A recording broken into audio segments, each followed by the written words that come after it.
आज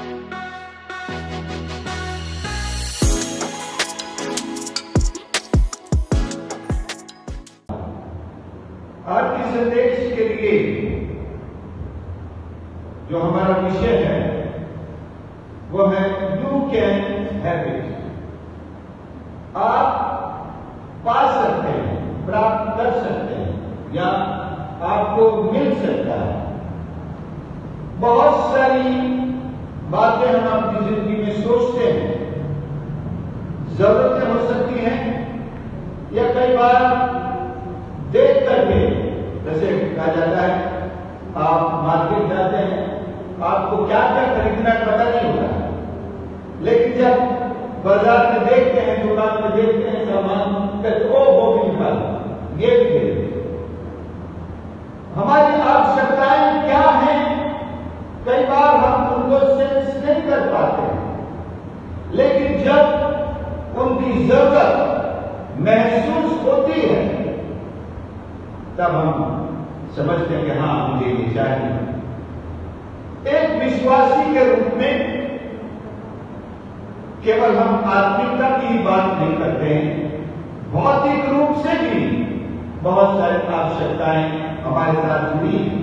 जीवित रहने के लिए, काम करने के लिए, आगे बढ़ने के लिए, परिवार के संचालन के लिए, कलीसिया के लिए। यह भी आपको दिखेगा चर्च भवन में बहुत सारी भौतिक आवश्यकताएं जो पूरी हुई हैं आपको दिखाई दे रही है। तो हम ये नहीं कह सकते कि मुझे भौतिक चीजों की आवश्यकता नहीं है, बस केवल आत्मिक, क्योंकि ये शरीर भी भौतिक है, इसमें आत्मिक मनुष्य भी है, इसमें भौतिक मनुष्य भी है। इसलिए आत्मिक आवश्यकताओं के साथ साथ भौतिक आवश्यकताएं भी हैं। प्रभु यीशु के साथ जब भीड़ चलती थी, आपको पता है उनको भूख भी लगती थी और प्रभु यीशु ने चेलों से कहा इन्हें खाने के लिए दो। तो ये भौतिक एक जरूरत थी, इससे पहले आत्मिक जरूरत प्रभु यीशु ने अपने वचन के द्वारा पूरी की, लोगों को उद्धार का संदेश सुनाया और आत्मिक जीवन के आचरण की बातें सिखाई, और जिन्हें चंगाई चाहिए थी शारीरिक रूप से भी उन्हें चंगा किया, आत्मिक चंगाई, मानसिक चंगाई के साथ साथ, और अब भौतिक भोजन के लिए भी प्रभु ने अपने शिष्यों को प्रबंध करने के लिए कहा। सो हमें से कोई जितना भी आत्मिक क्यों न हो जाए, साधु संत सन्यासी हो जाए, भौतिक आवश्यकताएं जब तक हम इस भौतिक शरीर में हैं उनकी रहती हैं। कई साधुओं के बारे में सुनते होंगे कि वो खाना नहीं खाते या पानी नहीं पीते, फिर भी उनको कोई ना कोई भौतिक आवश्यकता रहती है। सो दूसरा राजा और 2 अध्याय से पहले पद से आगे आप पढ़ेंगे तो एक ऐसा उदाहरण है या एक ऐसी प्रेरणादायक कहानी है कि परमेश्वर के महान दास एलिया का सेवक एलीशा उसके साथ चल रहा, और दोनों चलते हुए मान के एलिया अब स्वर्ग पर उठाए जाने के समय के नजदीक आ चुका है, और एक बात ये होती है जब वो यर्दन के पास जाते हैं तो वो उससे कहता है कि नाम तुझे क्या चाहिए।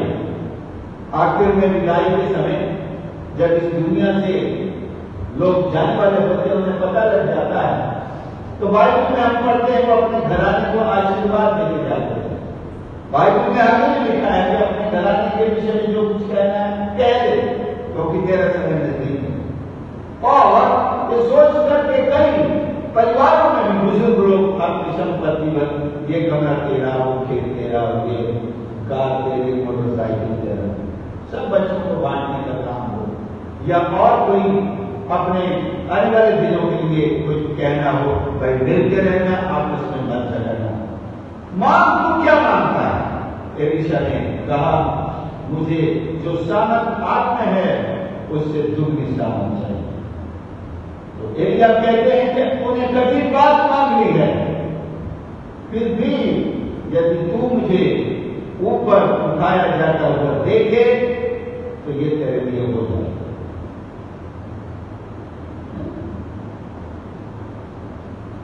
पद 9 में लिखा है, इससे पहले कि मैं तेरे पास से उठा लिया जाऊं, जो कुछ तू चाहे कि मैं तेरे लिए करूं मेहमान। एलीशा ने कहा, तुझ में जो आत्मा है उसका दूना भाग मुझे मिल जाए। एलिय्याह ने कहा, तूने कठिन बात मांगी है, तो भी यदि तू मुझे उठा लिए जाने के बाद देख न पाए तो तेरे लिए ऐसा ही होगा, नहीं तो नहीं होगा। अगर तू मुझे उठा लिए जाने के बाद देख न पाए, if you can see me being lifted up, इसमें है सारा सीक्रेट। बहुतों ने बाद में सुना कि एलीशा ने कहा उसका रूप उठा दिया गया आसमान पर। कईयों ने नहीं विश्वास किया और ढूंढने भी निकल पड़े और एलीशा को भी घोषित किया, चलो कहीं गिरा दिया हो परमेश्वर ने, उठा तो दिया होगा, आपकी बात मान ले, कहीं आगे जाकर गिरा दिया हो जंगल में, पहाड़ में। एलीशा मना करता है, मत जाओ ढूंढने, लेकिन वो नहीं माने। एलीशा को भी साथ में ले गए, लेकिन कहीं नहीं मिला। और ये सत्य है कि जब 11 पद में आप देखेंगे, चलते चलते बातें कर रहे थे कि अचानक एक अग्नि में और अग्नि में घोड़ों ने उनको अलग अलग कर दिया और एलिय्याह बवंडर में होकर सर पर चढ़ गया और उसे एलीशा देखता और पुकारता रहा, हाय मेरे पिता, हाय मेरे पिता, हाय इस्राएल के रथ और सवार। एलीशा को दर्शन भी मिल गया। एलीशा को एलिय्याह को उठाए जाने का दर्शन, इस्राएल के रथों का और घोड़ों का दर्शन भी मिल गया। उस रथ पर सरदूत भी सवार होंगे तो उसे लेने के लिए आए होंगे और वो अग्निमय रथ आग से बना हुआ, कह सकते हैं सोने का भी हो सकता है, चमकता हुआ आग के समान होगा। लेकिन अगर वो सोने का है तो ये बैठ सकता है, अगर अग्नि का रथ है तो भी परमेश्वर उसमें बैठा सकता है, क्योंकि उसका जो भौतिक शरीर था उसी समय ट्रांसफॉर्म हो गया और नया रूप उसने ले लिया। ठीक वैसा जैसा रूपांतर के पहाड़ पर मूसा और एलिय्याह और प्रभु यीशु का रूप दिखाई दे रहा, उस रूप में वो आसमान पर उठा दिया गया। सब विश्वास हमारा ऐसा कि असंभव चीज को संभव कर सके और देख सके। आज हमें जो विश्वास की, जिस विश्वास की जरूरत है वो है changing our impossible situations into possibilities. हमारी असंभव परिस्थिति, असंभव बातों को, असंभव प्रार्थनाओं को, असंभव सी दिखने वाली आशीषों को हम कैसे संभव करेंगे। वो शायद एलिय्याह इस बात के लिए प्रार्थना करता होगा कि जैसे आपने मूसा को उठा लिया, मुझे उससे भी कुछ और बेहतर तरीके से उठाना पड़ा। और वहां तो लिखा मूसा को उसने मिट्टी दी, पहाड़ में ले जाकर उसको स्वयं ईश्वर ने मिट्टी दी, लेकिन बाद में मूसा के शव को कोई नहीं ढूंढ पाया कहां पर। परमेश्वर ने उसे भी उठाया, लेकिन एलिय्याह को शरीर के साथ हनोक के समान उठा लिया जाना चाहता। हनोक भी परमेश्वर के साथ साथ चलता था, वो भी उठा लिया गया। ये दो शख्स शरीर के सहित उठा लिए गए और मूसा भी विश्वास करके उठा लिया गया और प्रभु यीशु भी जीवित होकर उठा लिए गए। क्योंकि उनकी भी, उनका शव भी नहीं मिला किसी को। सो बात अपने विश्वास को जांचने से शुरू होनी चाहिए। क्या हम आज असंभव बात संभव होने के लिए विश्वास करते हैं? प्रभु यीशु ने अपने चेलों को ऐसी शिक्षा दी कि जब उनको पेड़ के सूख जाने का दृश्य दिखाया, फिर देखा चेलों ने तो कहा, आपने जिस पेड़ को श्राप दिया था वो सूख गया। प्रभु यीशु उस दृश्य से उनको एक बहुत बड़ी शिक्षा देना चाहते थे कि आश्चर्य न करो कि जो इस पेड़ से किया गया है, यदि तुम इस पहाड़ से भी कहो यहां से उखड़ जा और समुद्र में जा पड़ और संदेह न कर, तो ये तुम्हारे लिए हमारे विश्वास को सबसे बड़ा कमजोर करने वाला फैक्टर है संदेह। और जो लोग पॉजिटिविटी सिखाते हैं वो भी ये सिखाते हैं कि किसी प्रकार का डर नहीं होना चाहिए, डर और संदेह होने नहीं चाहिए। आपने सकारात्मक रूप से ये अंगीकार करना है, ये होगा, ये होगा, ये होगा।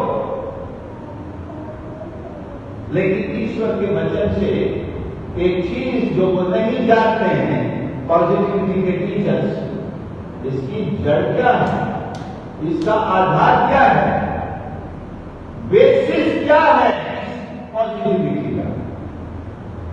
क्या मेरा पॉजिटिव कन्फेशन ही बेसिस है? तो ये गलत है। विश्वास का आधार परमेश्वर का वचन है। किसी भी पॉजिटिविटी का आधार होना चाहिए और परमेश्वर का वचन भी होना चाहिए। मैं और मेरा कोई भी ऐसा कन्फेशन जब तक वो परमेश्वर के वचन पर आधारित नहीं है, जब तक मैं परमेश्वर में विश्वास नहीं करता हूं, तो मेरा कन्फेशन मुझे कुछ नहीं दे सकता। I must have faith in God. मुझे ईश्वर में विश्वास करना ही चाहिए। और विश्वास कैसे आएगा? इब्रानी 11:6 के अनुसार विश्वास सुनने से आता है। और सुनना क्या है? क्या सुनना है हमको? सुनना ईश्वर के वचन। जब हम परमेश्वर का वचन उसके धर्मशास्त्र से चाहे पढ़ेंगे चाहे सुनेंगे, तब हमारे अंदर विश्वास आएगा और उस विश्वास का आधार बनेगा। तब हम, जब प्रभु कहता है चाहो जो मांगो तुम्हारे लिए हो जाएगा, ask whatever and you shall be given or it shall be given unto you। जो कुछ चाहो मांगो तो तुम्हारे लिए हो जाएगा। लेकिन आधार जरूरी है। सकारात्मकता या सकारात्मक विश्वास के लिए परमेश्वर के वचन पर विश्वास का आधार जरूरी है। माई गॉड कैन डू इट। मेरा ईश्वर ये कर सकता है। इसीलिए पौलुस भी कहता है I can do all things. ये पॉजिटिविटी है, लेकिन उसका आधार आगे सुनिए क्या कहता है, थ्रू क्राइस्ट हू स्ट्रेंथन्स मी। मसीह में होकर मैं सब कुछ कर सकता हूं जो मुझे सामर्थ देता है, बल देता है। ये सामर्थ आत्मिक सामर्थ भी हो सकती है, ये सामर्थ भौतिक सामर्थ भी हो सकती है। अब कहें मैं घर बना सकता हूं, मेरा भी घर होगा, परमेश्वर मुझे सामर्थ देगा। ये पैसे की सामर्थ, अच्छे स्वास्थ्य की सामर्थ हो सकती है, रिसोर्सेज की सामर्थ हो सकती है। सो परमेश्वर आत्मिक सामर्थ और भौतिक सामर्थ, शारीरिक सामर्थ, सोशल सामर्थ, हर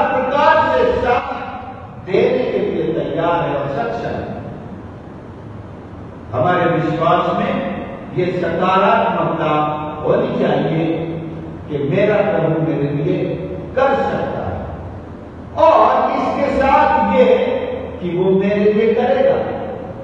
ये तो उसकी ताकत हुई, ये कर सकता है, मेरे लिए करेगा कि नहीं करेगा, ये भी एक विश्वास का चीज है।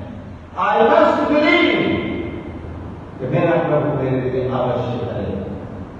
पर्सनलाइज करना है परमेश्वर की इस सामर्थ को, इस विश्वास को। लूका 18:27 से आप पढ़ें, 18:27।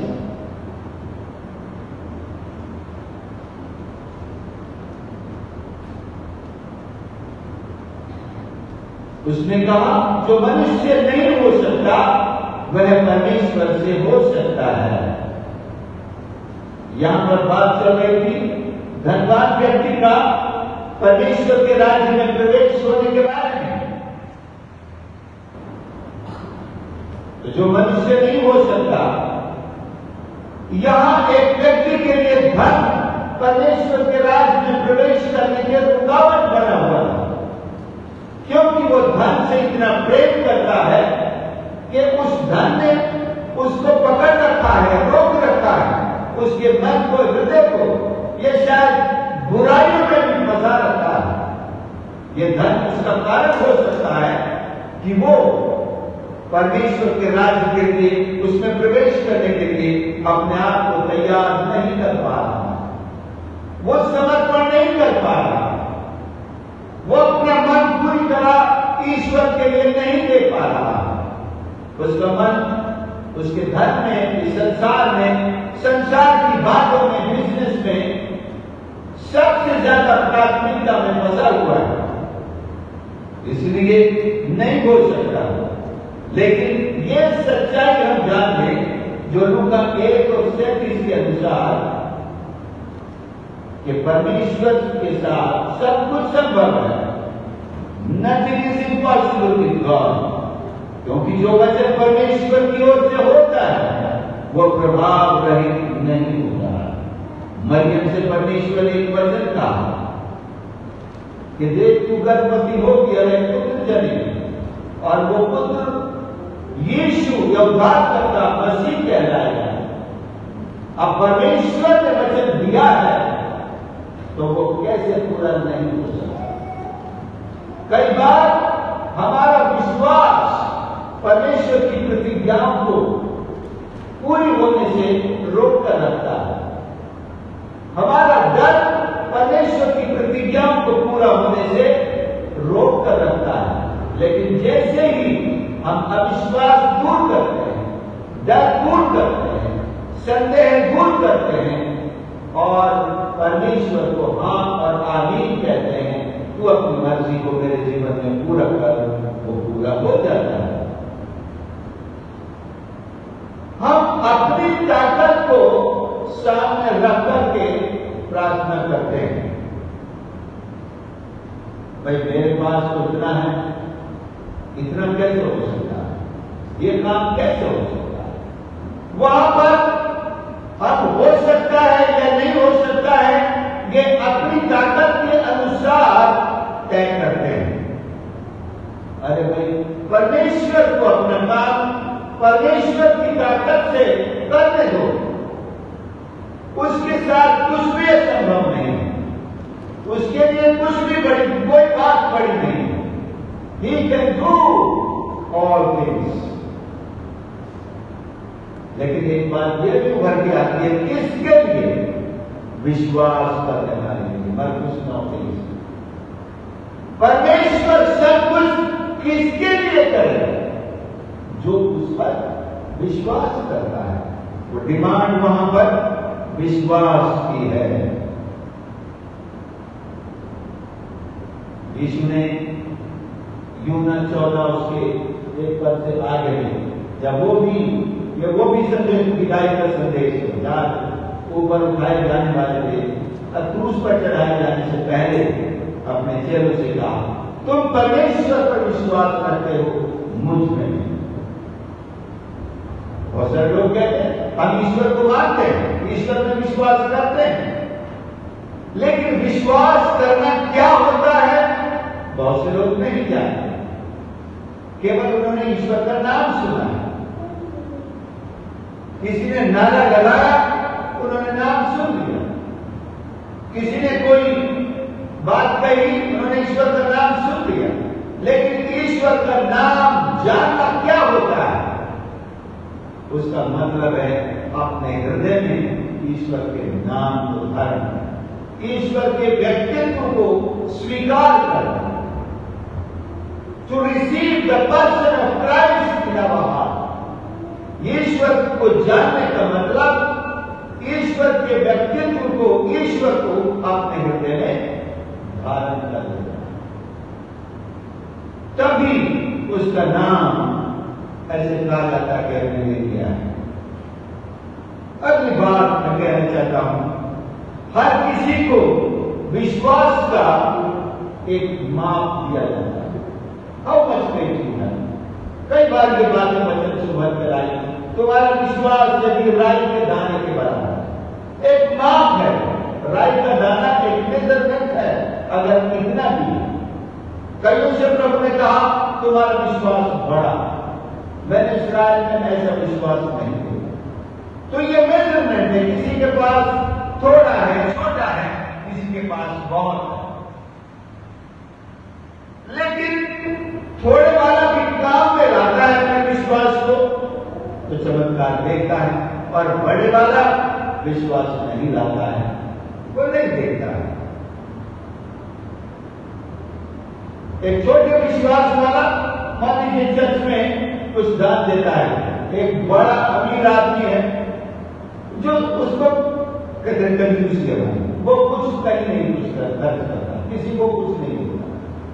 लेकिन छोटे छोटे विश्वास छोटा है, लेकिन उनकी सामर्थ मान लीजिए गरीब है, थोड़े हैं, उसमें से भी वो अपना ईश्वर के लिए देते हैं, करते हैं। सो हम अपने विश्वास का प्रकटीकरण जो दिखाना है, परमेश्वर के सामने प्रकट करना है, किस तरह करते हैं, तो उससे हमारा मेजरमेंट पता चलता है। प्रभु किसी को उदाहरण नहीं देता, अगर राई के दाने के बराबर भी है। लेकिन उदाहरण तब होता है जब वो राई का दाना भी उड़ जाता है। एक बार चेलों के साथ ऐसा हुआ, पतरस के साथ ऐसा हुआ। सारे चेले जब यीशु के साथ नाव में जा रहे थे, तूफान उठा और नाव संभालते नहीं सकती, और यीशु तकिया लगाकर सो रहे थे उस नाव में, और इतने हलचल में भी यीशु को डिस्टर्ब नहीं हुआ। ये लोग चिल्लाए, गुरु हम नाच के। यीशु ने उठकर तूफान को भी डांटा, चेलों को भी डांटा, तुम्हारा विश्वास कहां?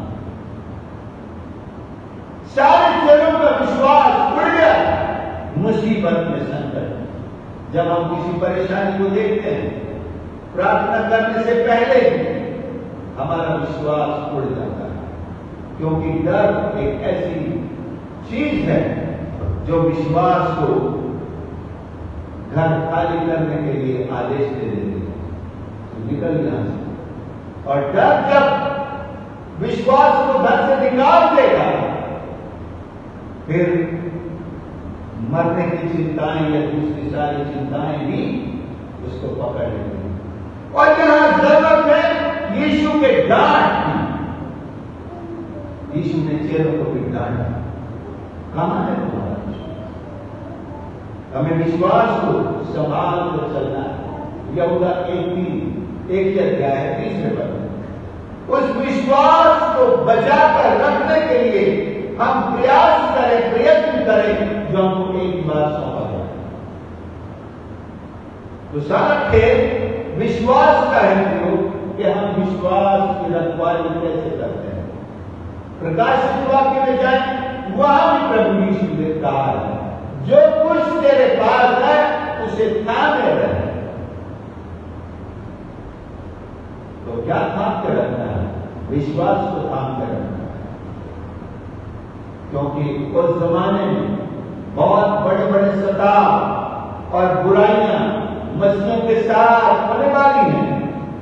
अभी तो कुछ भी नहीं है, अभी तो हम पुलिस के पास भी दौड़ पड़ते हैं, अभी तो हम राष्ट्रपति को भी चिट्ठी लिख देते हैं हमारी रक्षा करो।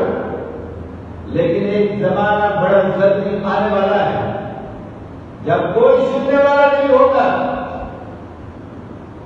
कितने भी हम लिखें, चिल्लाएं, जुलूस निकालें, रैली निकालें, मीटिंग करें, ज्ञापन लिखें, इसका कुछ फर्क नहीं पड़ेगा, क्योंकि असली दुश्मन किसी देश की सरकार या देश के लोग नहीं हैं।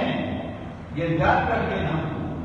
हमारा परियुद्ध किसी व्यक्ति से नहीं है। पौलुस साफ कहते हैं किसी 6 अध्याय में, हमारा परियुद्ध शैतान से, उसकी शक्तियों से, प्रधानताओं से, आसमान के अधिकारियों से है। मांस और लहू, आप और मैं, हमारे मित्र, देश के दूसरे नागरिक, दुनिया के लोग, सारी सरकारें मांस और लहू हैं। लेकिन ऑपरेट करने वाला शैतान है, लोगों को आपके खिलाफ में बात पर खड़ा करने वाला, कलीसिया के खिलाफ खड़ा होने वाला शैतान है, जो मांस और लहू का इस्तेमाल करते हुए ये काम करेगा। हमें एक बड़े विश्वास की जरूरत पड़ेगी। अपने विश्वास को बढ़ाइए। केवल छोटी छोटी बातों, छोटे छोटे कामों को अपने जीवन में करने, छोटी छोटी चीजों को हासिल करने के लिए नहीं, उन बड़ी मुसीबतों का सामना करने के लिए, उन बड़े चीजों का, हालात का सामना करने के लिए बड़े विश्वास की जरूरत है। जैसे जोब ने कितनी बड़ी मुसीबतों का सामना किया, क्योंकि वो विश्वास में बहुत धनी और पहुंचा हुआ इंसान था। मूसा को भी परमेश्वर ने एक बड़ा विश्वास का धनी इंसान बनाया।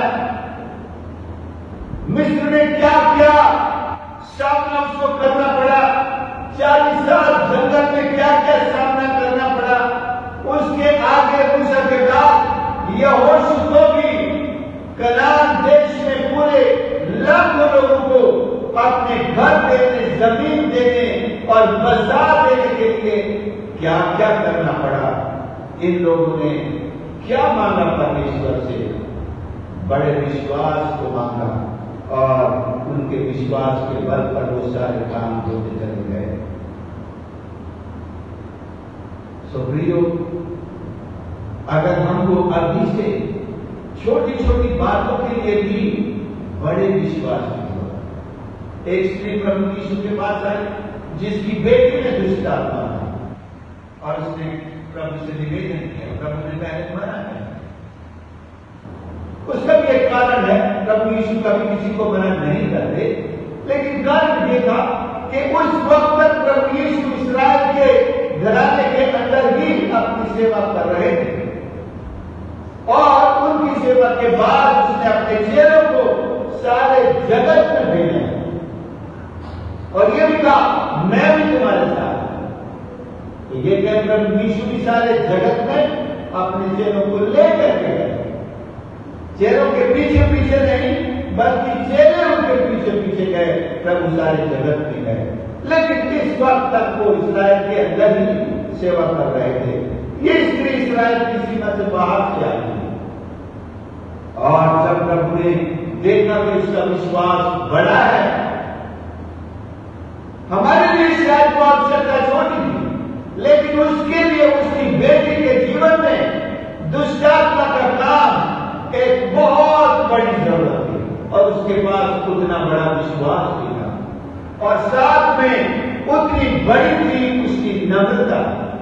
अपने आप को उसने शून्य कर दिया। जब उसकी तुलना यीशु ने के बाल की कुत्तों के आगे डालने की नहीं, ये तो एक कहावत का इस्तेमाल किया था जो अक्सर इजरायली लोग किया करते थे कि वो तो परमेश्वर की संतान है और बाहर के लोग हैं। वो तो मान लीजिए उनके कोई अधिकार ही नहीं, लेकिन उसने अपने आप को दीन किया, नम्र किया और इजरायलियों की समझ में जो वो समझे जाते थे उस पद को भी बड़े गर्व से एक्सेप्ट करते हुए कहा, हाँ उनका भी अधिकार, कुत्तों का भी अधिकार है अपने मालिक की मेज से गिरे हुए छू जाना।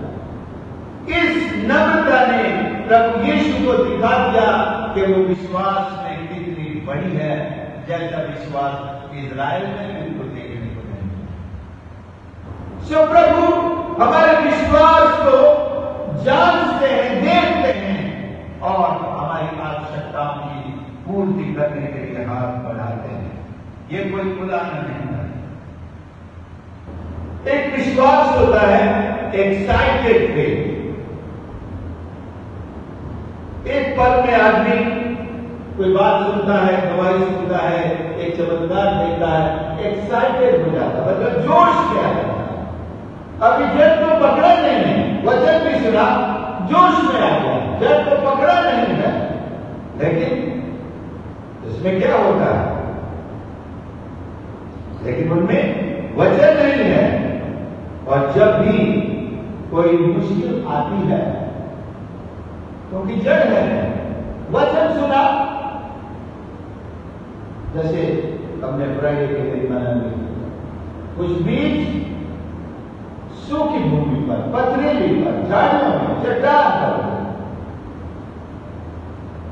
जड़ कहीं कहीं जड़ ऊपर होगा, लेकिन धूप निकली और झाड़ियों का भी ओवरटेक कर रही, फल नहीं रहा। वचन को सुना, दिल में रखा, लेकिन उसका जोश उस चाय की केतली के समान अगर चूल्हा फूल पे करो तो बिल्कुल ऊपर आएगा, हाथ को लगेगा। एक कप पानी डाला था, ये भगोना पूरा गर्म होगा, लेकिन आप अगर आंच को बंद कर देंगे तो पता चलेगा एक कप भी नहीं रहा, तो आधा होगा, लेकिन एक चीज फुल बताता। कुछ लोग एक्साइटमेंट में इतना विश्वास दिखा बैठते हैं कि विश्वास से बहुत बड़े हुए, ऐसी गवाही देंगे, लेकिन हकीकत में वो आधा कप भी उनकी जिंदगी में नहीं है। ये एक्साइटेड काइंड ऑफ फेथ, जो जोश में आ जाने वाला एक विश्वास है, हकीकत में वो कितना है ये हमको जांचना है। एक दूसरा होता है अनडिसाइडेड, जो तय नहीं कर पाते हैं। ऐसे लोग वो जानते हैं ईश्वर का वचन क्या कहता है, लेकिन वे ज्यादा ध्यान देते हैं अपने दर्द पर, अपनी तकलीफ पर, अपने परेशानियों पर, अपने परिस्थितियों पर। उनको पता, हाँ ईश्वर के वचन में तो लिखा है, हाँ उनके साथ तो चमत्कार हुआ है, लेकिन फिर उनको अपना जो शरीर का दर्द है, अपनी जो परिस्थिति है, वो उनके विश्वास को आगे बढ़कर काम करने नहीं देती। हमारे दर्द, हमारी तकलीफ, हमारी परिस्थिति हमारे विश्वास को छोटा कर देती, गायब भी कर देती। नीति वचन 6 उसका 2 देखें हम।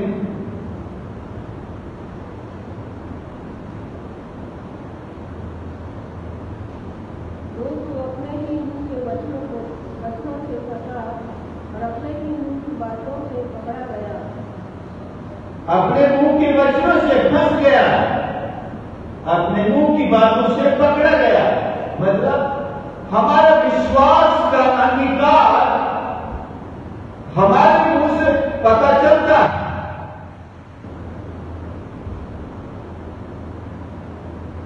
मेरे लिए मुश्किल है, मेरी तकलीफ बड़ी है, हम उनको बढ़ाए चलाएं, मुसीबतों को, परेशानी को, आवश्यकता बड़ी, एक बार एक पास्टर यहाँ सामने आया, बिल्डिंग देख करके चले गए। एक विश्वास के घर बोल बैठे कि बाबा साहब ने इतना खर्चा किया है, बिल्डिंग बनाया है, मुझे तो कोई केवल 30 टीम मिल जाए। और मैं चर्च खड़ा करके दिखा और मुझसे टकरा भी गए। और जिस व्यक्ति ने बोला था वो भी ये पाजी साहब। मैंने कहा अगर आपको विश्वास है कि प्रभु आपको 30 टीम देगा तो इस विश्वास को मैं एक बड़ी बिल्डिंग में कन्वर्ट कर देता हूं।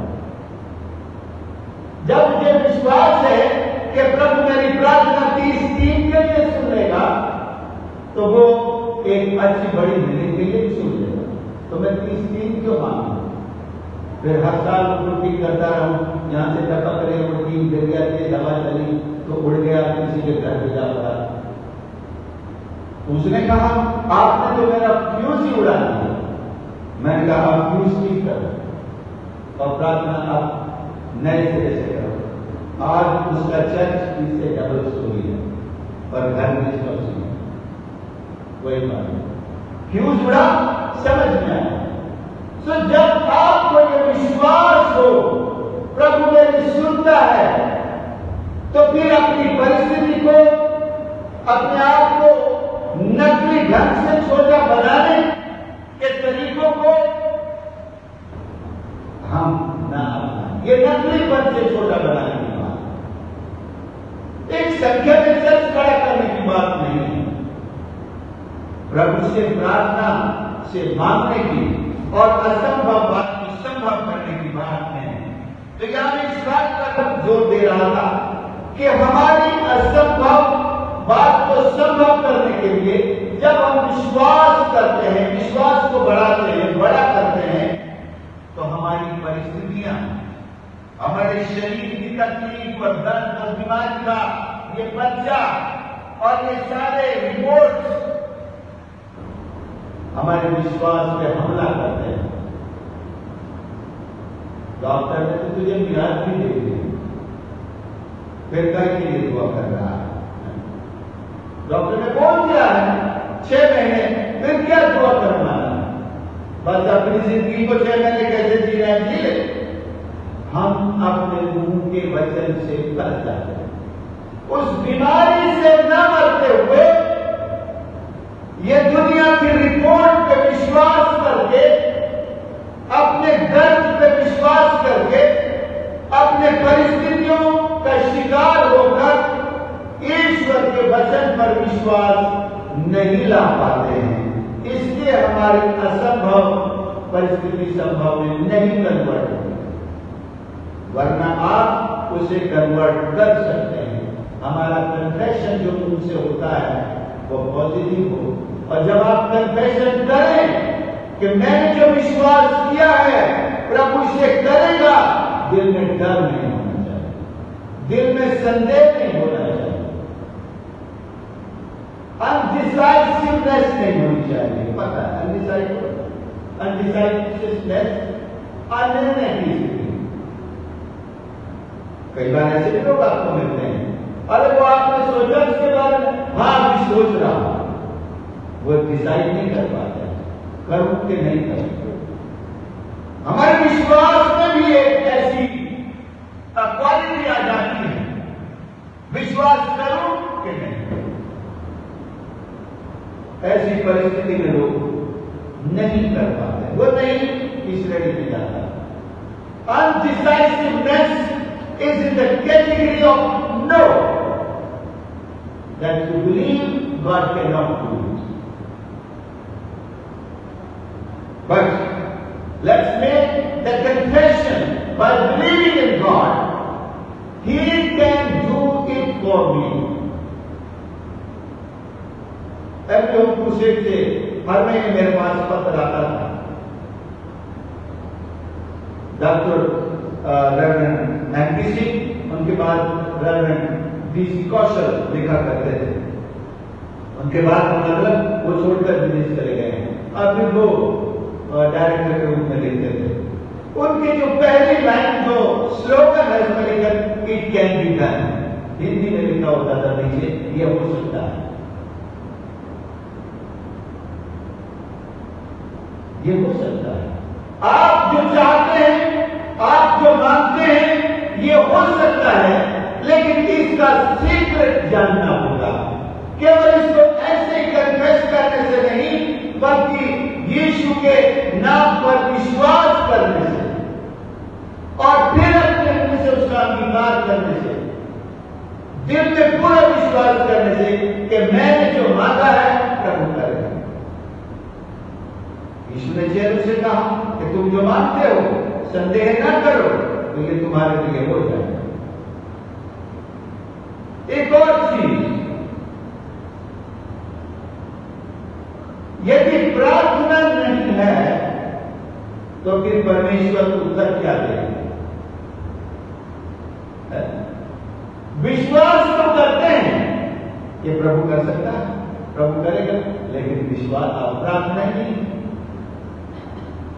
और लिखा जब तुम प्रार्थना करे, जब चेलों को सिखाया कैसे प्रार्थना करनी है, जब तुम प्रार्थना करे, जब तुम प्रार्थना करो तो कहो।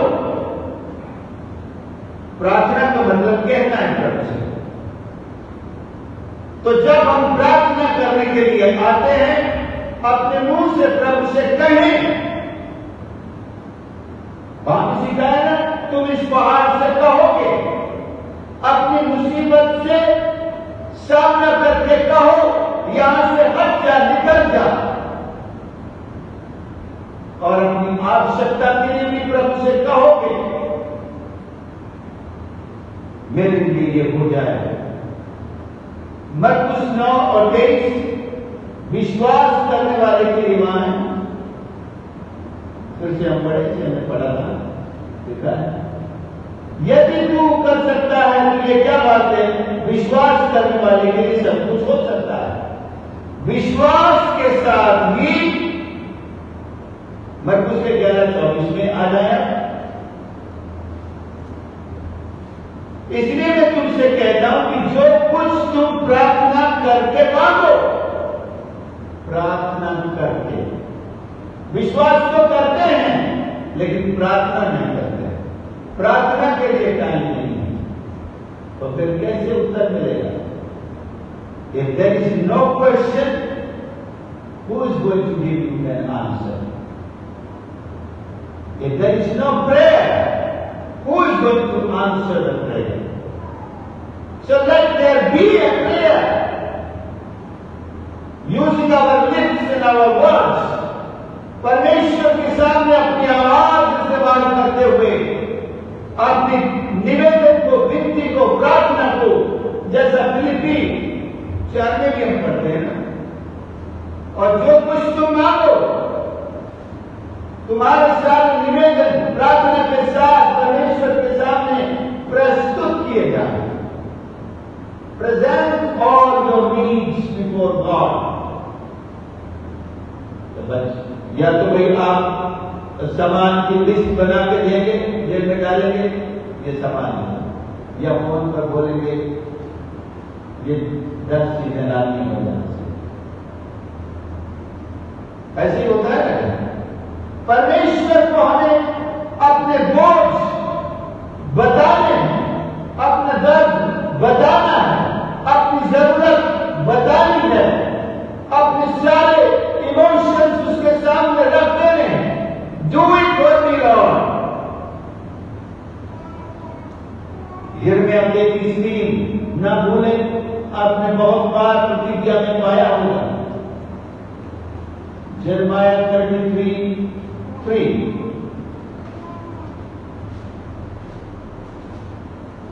मुझसे प्रार्थना कर और मैं तेरी सुनकर इसे बड़ी बड़ी और कठिन बातें बताऊंगा जिन्हें तू अभी नहीं समझता। मुझसे प्रार्थना कर, परमेश्वर स्वयं आज आपसे कह रहा है।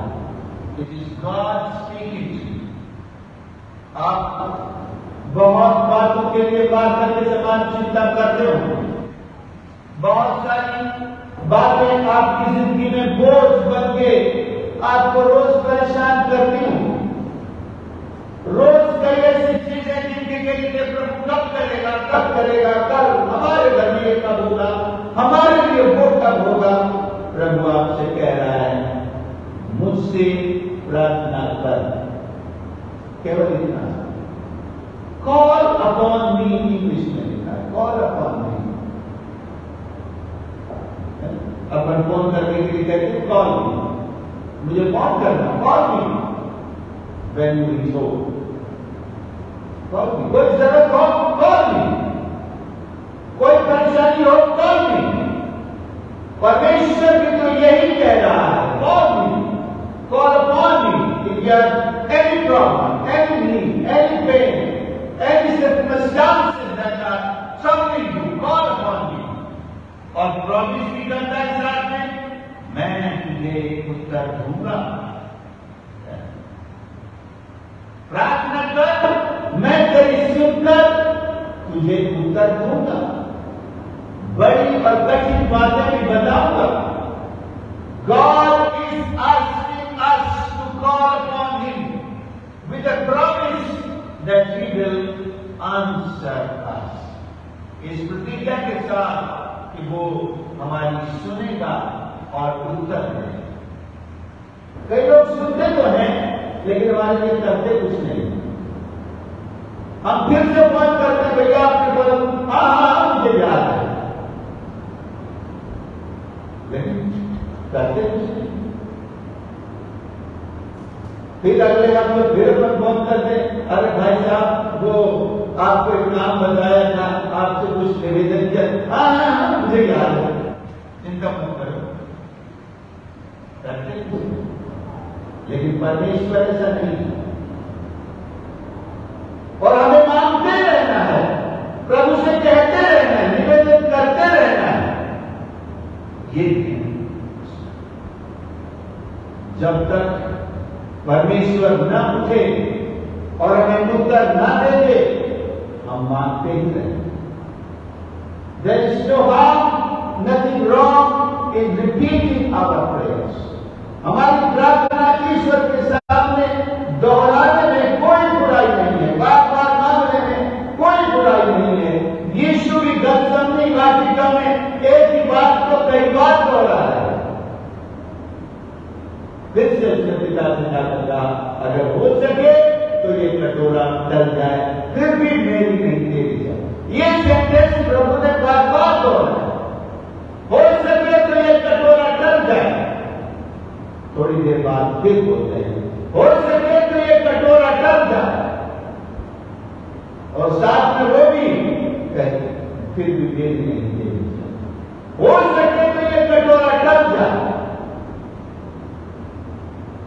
कोई बुराई नहीं, परमेश्वर की मर्जी पूरी हो, और परमेश्वर हमें अपनी आशीष जरूर देगा। एक बात है, there is no prayer that God cannot answer.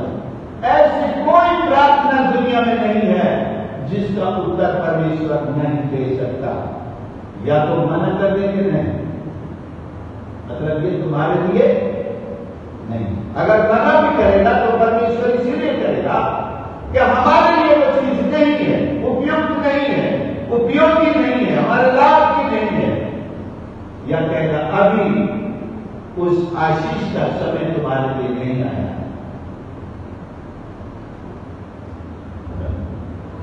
अभी आशीष का वो समय तुम्हारे लिए नहीं आया।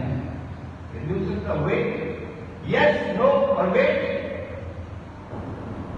सो ईश्वर को कोई भी समस्या नहीं है। मत्ती 19 का 26 है, Matthew 19:26। God has got no problem in answering or difficulty in solving our prayers. यीशु ने उनकी ओर देखकर कहा, मनुष्यों से तो यह नहीं हो सकता, परंतु परमेश्वर से सब कुछ हो सकता है। परमेश्वर से सब कुछ हो सकता है। It is possible with God. So there is no any problem so big, so complex that God cannot solve. कि ईश्वर उसका समाधान न कर सके। Philippians 4:19, फिलिपियों 4:19, Philippians. मेरा परमेश्वर भी अपने उस धन के अनुसार जो महिमा सहित मसीह यीशु में है तुम्हारी हर एक घटी को पूरी करेगा। हाँ, हर एक घटी को पूरी करेगा। He can fulfill every need that we have. पूरी कर सकता है, लेकिन ये विश्वास पूरी करेगा। प्रार्थना करने वाले को ये विश्वास करना चाहिए कि प्रभु मेरी हर घटी को पूरी करेगा, हर जरूरत को पूरी करेगा, हर प्रार्थना को सुनेगा और मेरी सहायता करेगा। और भजन 2304 में जो घाटी का वर्णन है, कोई भी ऐसी घाटी नहीं है, there is no such valley जिसे वो स्मूथ न कर सके कि मैं आराम से उसमें से निकल जाऊं। मृत्यु की बात से भी दाऊद विश्वास करता है, मैं निकल जाऊंगा। सो और ऐसा कोई तूफान नहीं जिसमें से होकर हम पार ना गुजर सके। कई बार लोग कहते हैं मेरी जिंदगी में एक तूफान आया, एक बड़ा तूफान आया। कई परिस्थितियां तूफान के रूप में खड़ी हो जाती है। यस, भजन 107 का 29, 107 वर्ष 29। वह आंधी को शांत कर देता है और तरंगे बैठ जाती है। वो आंधी को शांत कर देता है और तरंगे बैठ जाती हैं। इसका नमूना प्रभु यीशु ने दिखाया और 12 के 12 चेलों ने अपनी आंखों से देखा कि यीशु ने कैसे समुद्र, उन्होंने कहा ये कौन है? आंधी और पानी और तूफान भी उसकी आज्ञा मानते हैं। तो अगर हमारी जिंदगी में कोई तूफान है, परमेश्वर उसे शांत करने की सामर्थ रखता है। लेकिन ये कैसे होगा? Let us pray. हम प्रार्थना करें, प्रभु के पास आए, अपने होठों से शब्दों को प्रार्थना का रूप दें, अपनी भावनाओं को शब्दों में यीशु के सामने रखेंगे। ऐसा नहीं कि वो भावनाओं को नहीं समझते, परमेश्वर तो भावनाओं को भी समझ लेते हैं कि वो प्रार्थना का रूप नहीं भी ले पाती है। God knows the thoughts in our hearts। लेकिन उन विचारों को प्रार्थना का रूप भी तो देना है, तभी तो प्रार्थना कह रहे हैं। नहीं तो परमेश्वर के बराबर हमारे हृदय को देखने वाला और कोई भजन 139 हमने पढ़ा है। वो कहता है कि तू मेरे बेदौर रूप को भी जब वो बनता था देखा है। कहां लिखा है? 16 से 15 से, जब मैं गुप्त में बनाया जाता और पृथ्वी के तीसरे स्थान में रचा जाता था, तब मेरी घटियां तुझसे छिपी न थी। तेरी आंखों ने मेरे बेदौर तत्व को देखा। मेरे सब अंग जो दिन दिन बनते जाते थे, वे रचे जाने से पहले तेरी पुस्तक में लिखे हुए थे। अगर ऐसी दृष्टि परमेश्वर आप पर मुझको भी दे दे, किसी MRI, एक्सरे और USG की जरूरत नहीं है। परमेश्वर तो शरीर के अंदर भी देख लेता है। हमको एक एक्सरे करवाना पड़ता है, फिर भी डॉक्टर नहीं समझते कहां हड्डी टूटी हुई है, कितनी जगह, कितनी, कहां से हड्डी खिसक गई, क्या परेशानी है। अल्ट्रासाउंड में भी समझ नहीं आता, MRI में भी समझ नहीं आता। लेकिन परमेश्वर की दृष्टि में सब कुछ स्पष्ट दिखाई देता है। जानता है आपके और मेरे बारे में। Where the trouble is and who the trouble is or the trouble maker is. समस्या कहाँ है, समस्या कौन पैदा कर रहा है, वो कहाँ रहता है और परमेश्वर उसे कैसे ढूंढ सकता है, ठीक कर सकता है।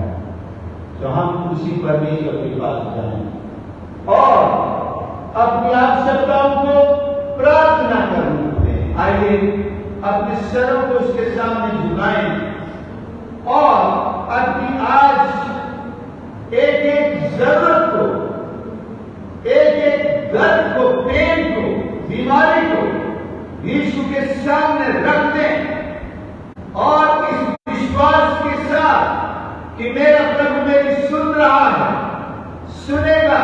उसने मुझसे कहा है, मुझसे प्रार्थना कर या मांग तो तुझे दिया जाएगा, मुझसे प्रार्थना कर मैं तुझे उत्तर दूंगा, मैं तेरी सहायता करूंगा, मैं अपना हाथ बढ़ाकर तेरी हर घटी को पूरा करूंगा, तेरे लिए हर चमत्कार करूंगा। जब प्रभु का ये वादा हमारे साथ है, आइए अपने विश्वास को अंगीकार करते हुए हर प्रकार के डर, भय और संदेह को और अनिर्णय की स्थिति को दूर करते हुए, छोड़ते हुए और ये विश्वास करते हुए कि मेरा प्रभु मेरे लिए करेगा, उस पर विश्वास करें और प्रार्थना करें कि प्रभु हमारी सहायता करें।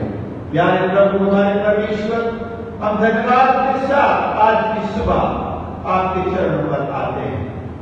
आपने परमेश्वर हमारी हर असंभव परिस्थिति को संभव करने का वादा किया है। आपने कहा है मुझसे प्रार्थना कर, हम आपसे प्रार्थना करते हैं।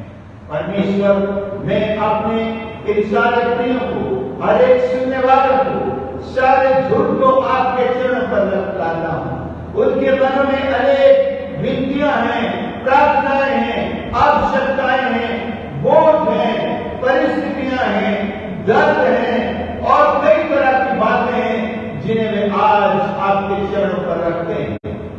आप स्वर्ग से हाथ बढ़ाइए, हर एक की प्रार्थना को सुनिए और उत्तर दीजिए। परमेश्वर, हालेलुया। हमारी सहायता कर परमेश्वर कि हमारे जीवन से आपकी महिमा हो पाए, आपकी स्तुति आराधना होने पाए। परमेश्वर, हेल्प अस लॉर्ड जीसस।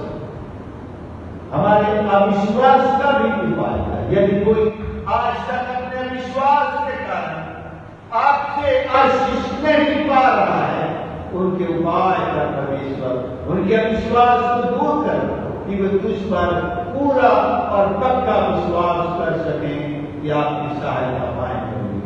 हमारे साथ वो हमारी सहायता कर, हर एक सुनने वाले को, उनके परिवार को बड़ी आशीष दे परमेश्वर। हर जरूरत आपके भंडार से आज यीशु के नाम से पूरा होना उनके जीवन में शुरू हो जाए कि हम जब अपनी बात यहाँ जमा हो, इन बातों की गवाही दे सकें कि मैंने प्रभु के सामने ये प्रार्थना की, उसने मेरी सुन ली और उत्तर दिया, मुझे निर्भय किया, मुझे आशीषित किया, मेरे जीवन को बदल दिया और मेरे जीवन में अपना वादा पूरा किया।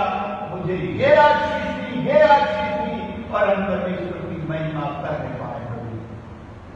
धन्यवाद, धन्यवाद, धन्यवाद करते हैं हमारी प्रार्थनाओं को सुनने के लिए।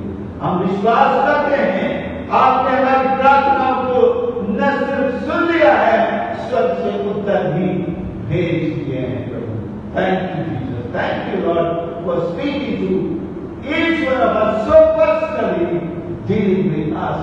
हालेलुया, थैंक यू लॉर्ड, क्योंकि हम ये प्रार्थना विश्वास के साथ कि मेरे प्रभु ने सुना है और ऐसा ही करेगा, यीशु के नाम से मांगते हैं और कहते हैं आमीन, आमीन, आमीन। हे हमारे पिता, तू जो स्वर्ग में है, तेरा नाम पवित्र माना जाए, तेरा राज्य आवे, तेरी इच्छा जैसे स्वर्ग में पूरी होती है वैसे इस पृथ्वी पर भी हो।